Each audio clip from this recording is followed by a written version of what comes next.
American Story, Paul Bunyan, written and illustrated by Mrs. Shreeve's class. Many years ago, Paul Bunyan was born in the northeastern American state of Maine. His mother and father were shocked when they first saw the boy. Paul was so large at birth that 5 large birds had to carry him to his parents. When the boy was only a few weeks old, he weighed more than 45 kilograms. As a child, Paul was always hungry. His parents needed 10 cows to supply milk for his meals. Before long, he ate 50 eggs and 10 containers of potatoes every day. Young Paul grew so big that his parents did not know what to do with him. Once, Paul rolled over so much in his sleep that he caused an earthquake. This angered people in the town where his parents lived, so the government told his mother and father they would have to move him somewhere else. Paul's father built a wooden cradle, a traditional bed for a baby. His parents put the cradle in the waters along the coast of Maine. However, every time Paul rolled over, huge waves covered all the coastal towns. So his parents brought their son back on land. They took him into the woods. This is where he grew up. As a boy, Paul helped his father cut down trees. Paul had the strength of many men. He was also extremely fast. He could turn off the light and then jump into his bed before the room got dark. Maine is very cold for much of the year. One day, it started to snow. The snow covered Paul's home and a nearby forest. However, this snow was very unusual. It was blue. The blue snow kept falling until the forest was covered. Paul put on his snowshoes and went out to see the unusual sight. As he walked, Paul discovered an animal stuck in the snow. It was a baby ox. Paul decided to take the ox home with him. He put the animal near the fireplace. After the ox got warmer, his hair remained blue. Paul decided to keep the blue ox named Babe. Babe grew very quickly. One night, Paul left him in a small building with the other animals. The next morning, the barn was gone, and so was Babe. Paul searched everywhere for the animal. He found Babe calmly eating grass in the valley with the barn still on the top of his back. Babe followed Paul and grew larger every day. Every time Paul looked, Babe seemed to grow taller. In those days, much of North America was filled with thick green forests. Paul Bunyan could clear large wooded areas with a single stroke of his large, sharp axe. Paul taught Babe to help with his work. Babe was very useful. For example, Paul had trouble removing trees along a road that was not straight. He decided to tie one end of the road to what remained of a tree in the ground. Paul tied the other end to Babe.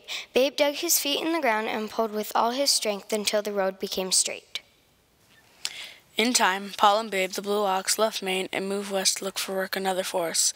Along the way, Paul dug out the Great Lakes to provide drinking water for Babe. They settled in the camp near the Onion River in the state of Minnesota. Paul's camp was the largest in the country. The camp was so large that a man had to have 1 week's supply of food from walking from one side of the camp to the other. Paul decided to get other lumberjacks to help with the work. His work crew became known as the 7 Axemen. Each man was more than 2 meters tall and weighed more than 160 kilograms. All the Axemen were named Elmer. That way they'd all come running whenever Paul called them. The man who cooked for the group named Sourdough Sam. He made everything except coffee from sourdough, a substance used in making sourdough bread. Every Sunday, Paul and his crew ate hotcakes. Each hotcake was so large that it took 5 men to eat one. Paul usually had 10 or more hotcakes, depending on how hungry he was.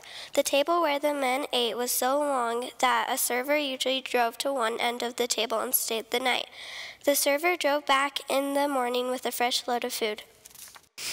Paul needed someone to help with the camp's finances. He gave the job to a man named Johnny Inslinger. Johnny kept records of everything, including the wages and costs of feeding Babe. He sometimes used 9 containers of writing fluid a day to keep such detailed records.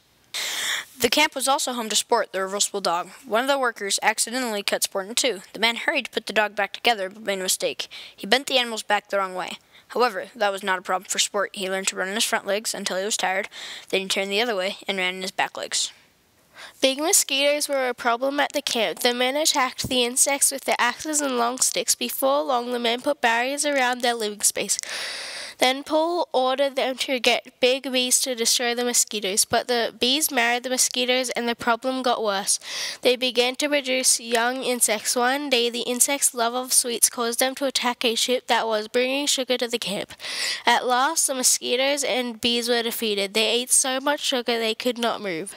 Paul always gave Babe the Blue Ox a 35-kilogram piece of sugar when he was good, but sometimes Babe liked to play tricks.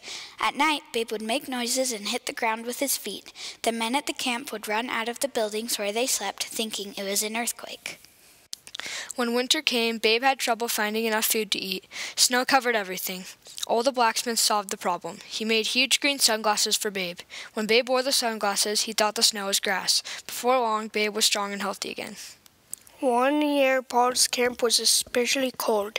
It was so cold that the men let their facial hair grow very long. When the men spoke, their words froze in the air. Everything they said remained frozen all winter long and did not melt until spring. Paul Bunyan and Babe left their mark on many areas. Some people say they were responsible for creating Puget Sound in the western state of Washington. Others say Paul Bunyan and Babe cleared the trees from the states of North Dakota and South Dakota. They prepared this area for farming. Babe the Blue Ox died in South Dakota. Paul buried his old friend there. One story says he ate too many hot cakes. Today the burial place is known as the Black Hills. Whatever happened to Paul Bunyan? There are lots of stories. Some people say he was last seen in Alaska or even the Arctic Circle. Another tradition says he still returns to Minnesota every summer. It says Paul moves in and out of the woods, so few people ever know that he is there.